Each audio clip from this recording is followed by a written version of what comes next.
Welcome. Today we're going to be taking a look at Lisboa. This is a 1 to 4 player area control, hand management, tile placement, city building game where you take the role of nobles rebuilding the city of Lisboa after the great earthquake of 1755, the tsunami, and fires that followed. You are trying to become the most influential noble. How do you become the most influential noble and win the game?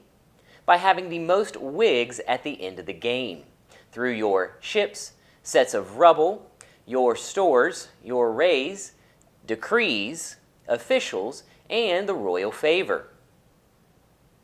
Now that we know what the winning condition is, let's take a look at the components setup and how a period and turn work in Lisboa. Now let's look at the components. You have the main game board, the decree board, the 2-player overlay, raise coins. You have these in 1, 5, and 10s. Goods tokens, city tiles and small city tiles, scoring tiles, public building tiles, plan tiles, royal favor tiles, clergy tiles, the cardinal meeple, political cards, ship cards, decree cards, rubble cubes, the treasury marker, price markers, the starting player marker, the clergy and rubble bags, and then in each of the player colors, you have the player boards, player discs, rubble set markers, wooden houses, officials, and courtier meeple. And it's also optional to use the starting task deck. Now let's take a look at the setup. We're going to be setting this up for a 3-player game, which takes 10 player steps and 16 general steps. Step number 1 is to place the main game board in the center of the play area. Step 2, put 1 set of favor tiles per player in the rubble bag and the clergy tiles in the clergy bag. Since we're playing a 3-player game, you're going to place 3 of each color of favor tiles in the rubble bag. Step 3, choose a player color and take the player board and components of that color, including a player aid. Step number 4 is to set up your player board. Make sure to place your rubble set markers, your houses, and officials.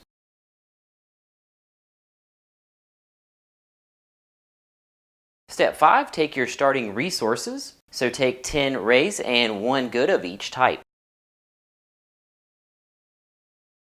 Step 6, draw 2 clergy tiles and keep 1. The description of each clergy tile can be found in the player aid book. Step 7, draw 1 random favor tile. Step 8, take 1 random starting plan. The starting plans are the plans that have a blue back. Step number 9, you will place your player components on the main board. Your courtier meeple will go across the top. You will place a player disc on the wig track at 5, and then you will place an official in the marquis office or the middle office. And then finally, step number 10, choose a starting player, and this is the person that has been to Lisboa most recently. And then you will place your final player disc on the influence track, starting with 4 for the first player, 5 for the second, and so on. Now let's look at the general steps. Step 1, you will shuffle and place your public buildings. You will shuffle and then flip 8 for each color and place them to the right of the same color of architects on the right side of the board. You will place the top of each stack on the board. Step 2, you will separate, stack, and place your plan tiles by color and number of officials. So you'll separate them by green and blue, and then the lowest number of officials will go on top. Step 3, you will place your price markers on their indicated locations on the price track. Step 4, you will stack your city tiles. You'll place 1 on the board and the rest to the right. Step 5, you will shuffle and place your scoring tiles at the bottom of each of the columns. In a 2-player game, you will cover row E. Step number 6 is to draw and place 6 clergy tiles on the church track. These will go on the blue filled spaces on that track. Step 7, place the cardinal meeple on the influence spot on the church track. This is your envelope location. Step 8, take the remaining favor tiles and place them on the character's location of the matching color. Step 9, place the treasury marker on 3 on the treasury track. Step 10, place resource pools for your money and your goods. Step 11, separate and shuffle your political cards. So you will separate them by color and then shuffle each of those stacks. Step 12, deal 5 blue 1755 to 1757 political cards to each player. Experienced players can draft cards. Then you will return the remaining blue political cards back to the box. Step 13, you will separate and place the red 1758 to 1762 political cards. These cards are separated by the symbols on the back of the cards. They will then go on the main game board matching that symbol. Then you will flip over the top card of each stack. Then you will set the other 2 political stacks to the side for the second period. Step 14, you will stack ship cards based on the number of players. With a 3-player game, you will take 2 of each ship, and blue will go on top of red, and then you'll place the purple and brown to the side. Step 15, you will place the decree board and then shuffle and place the decree deck and lay out the top 8 cards. If you see a 2-player icon on the card, that means that in a 2-player game, that card would go back to the box. A description of each of the decree cards is located in your player aid. Step 16, you will simulate the earthquake. You will fill the rubble bag with rubble cubes, which stand for earthquake, fires, and tsunami. And then you will randomly draw cubes for each public building spot in each row and column, and then place 6 next to the rubble values.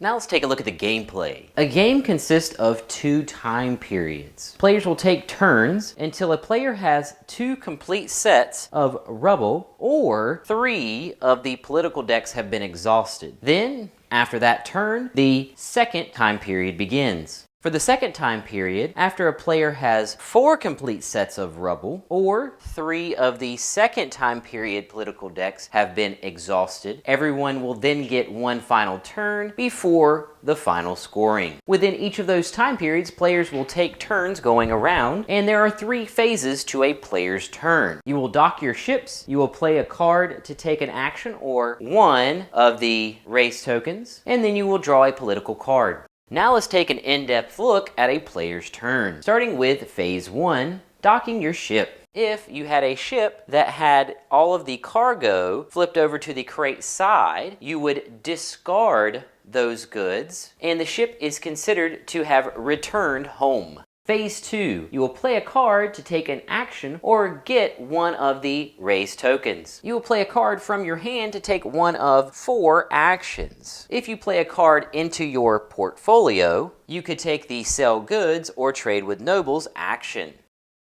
If you play a card into the royal court, you could take visit a noble or sponsor an event action based on the card. When playing a card into your portfolio, the noble cards would go into the top, the treasury cards would go into the bottom. When you play a noble card into your portfolio, you follow 3 steps. Step 1, you receive the reward or pay the penalty that goes under the player board when you slide it under. This reward or penalty is located at the bottom of that card. Step 2, you slide it in an empty slot, showing a benefit like influence you can earn or a treasury benefit. And then step 3, you must perform a sell goods or trade with nobles action. If you play a treasury card into your portfolio, you follow 4 steps. First, you receive money equal to the treasury value. Second, you move the treasury marker down 1 space. Third, you select an empty slot to slide the card, showing a treasury benefit. And then fourth, you must perform a sell goods or trade with nobles action. Your portfolio has 3 slots at the top and 3 at the bottom, but you can only have 2 portfolio cards at the start of the game. Each set of rubble frees up another slot for a card. If you want to play a card to your portfolio and the portfolio is at capacity, you first discard a card from your portfolio. portfolio. Now let's take a look at the 2 actions that are associated with playing a card to your portfolio. The first action is to sell goods. To sell goods, you follow 4 steps. Step 1, you choose a docked ship. It can be any player's. Step 2, move a good from your warehouse to the ship. Step 3, receive money equal to the current market price for that good and any ship modifiers. And then step 4, if that fills the ship, the tokens then flip and the owner's ship gains wigs equal to the number of crates. You can sell any number of goods. It is only limited by the ship's whole size and the number of slots it has open. The second action you could take by playing a card into your portfolio is to trade with nobles. You may trade 1 or 2 goods and then you will perform 3 steps for each of the goods that you trade. Step 1, select an action in the white banners not covered up by a good. Step 2, place the good that they require on the action.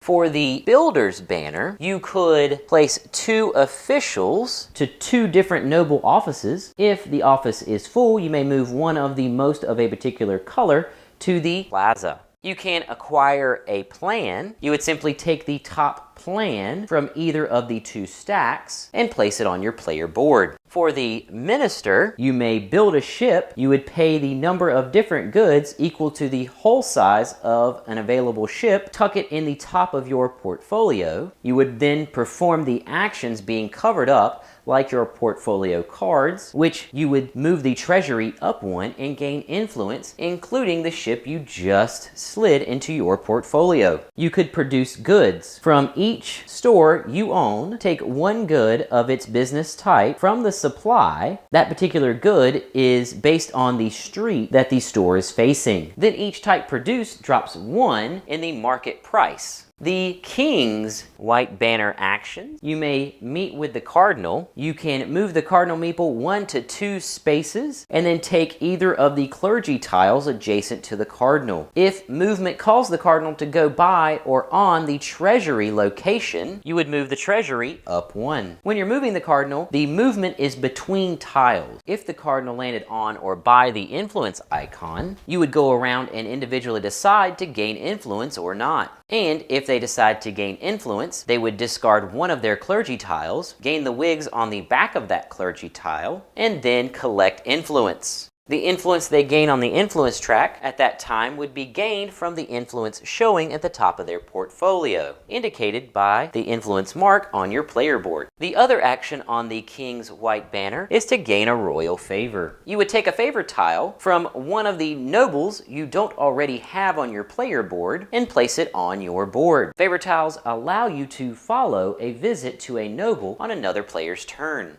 Now let's look at playing a card into the royal court. When you play a noble card into the royal court, it allows you to visit a noble. If you play a treasury card into the royal court, you can sponsor an event. When you play a noble card into the royal court, you take 6 steps. Step 1 is to play a noble card. Step 2 is to place your courtier on the card. Step 3, spend influence to visit the noble. You can spend influence equal to the treasury influence plus 1 for each opponent's official in that office. You can also spend wigs for influence at this time. This information is also located on the main game board. Step 4, you could take either of these state actions without paying a good. This is optional. Step 5, you must take the noble's action. If it were the builder, you would build a store. You would select a city tile from the display on the right side of the board. The color is the type of business that you would want to place. You would select an empty location touching the street of the same color. So if you chose a brown building, you would want it facing the brown road. Then you would take 1 rubble from either the row or the column. You would then pay for the land in raise equal to the treasury plus the row and column rubble price. When you pay for the land, this information is located on the main game board. You would pay 1 for each tsunami cube, 2 for each fire cube, cube and 3 for each earthquake cube. You would then place one of your wooden houses on the entrance of your store and then earn wigs for building a store. This is the bottom number in the particular column times any public buildings. When placing one of the wooden houses, you must start from the bottom of one of the wooden house columns. When doing so, you may incur a house bonus. For the first column bonus, you can pay raise instead of influence after you place the second in that column. In the second column, the first is to pay one fewer good for building ships, and then the second at the top is to not have to pay any goods for ships. And then the last column, you would take one extra of one type of good when you produce goods. Then at the top, you would take one extra of each type of good when you produce goods. When you visit the minister in the middle, you would take a decree. You would take a decree card from the display. Only you would score the decree card at the end of the game during the final scoring. If you have a rubble set marker on the minister, you can take an additional decree card and discard the marker. You may take only one extra decree card per action. Each time you have a set of rubble, the cube is placed on the minister. And then if you visit the king, you would open a public building. When doing so, you must have an architect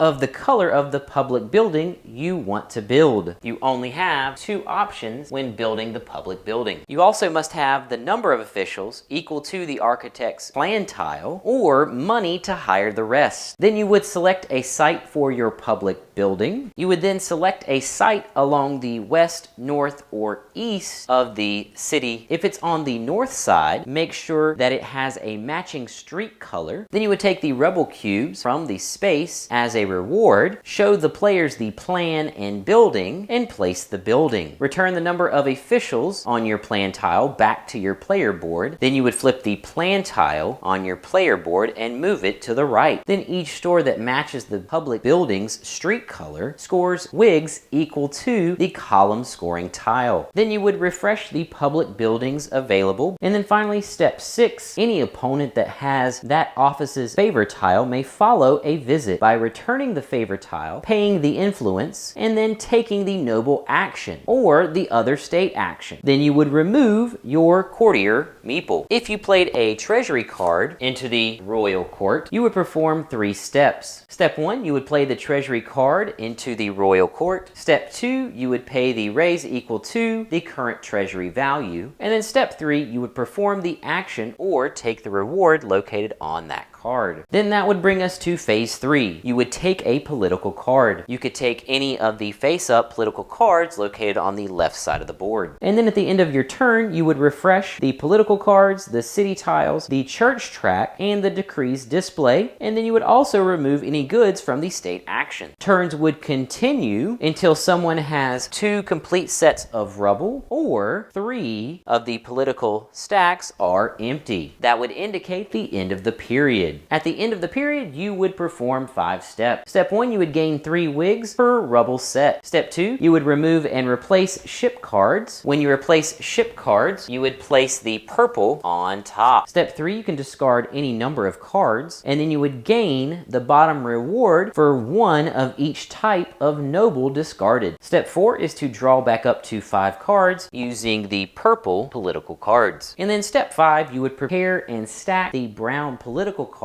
the exact same way we did the red political cards at the beginning of the game. Then turns would continue until one of the players has 4 complete rubble set or 3 of the brown political card stacks have been exhausted. When that occurs, we enter the final round. So everyone would then get one last turn, and then we would go into the final scoring. There are 7 steps to the final scoring, and they are located in the bottom right corner of the game board. Step 1, gain wigs equal to the whole size of your ships. Step 2, you would gain wigs equal to 3 times the number of rubble sets. Step 3, you would gain wigs based on the most of a store type. This scoring is located in the rule book based on who has the most of each type of store. Step 4, you would gain 1 wig for each 5 rays that you have. Step 5, you would then score your decree card. Step 6, you would gain wigs based on the completed plans and the number of officials on your completed plans. And then finally, step 7 to the final scoring, you would gain 2 wigs for each favorite tile on your player board. And after you've calculated the final scoring, the player with the most wigs is the most influential noble and wins Lisboa.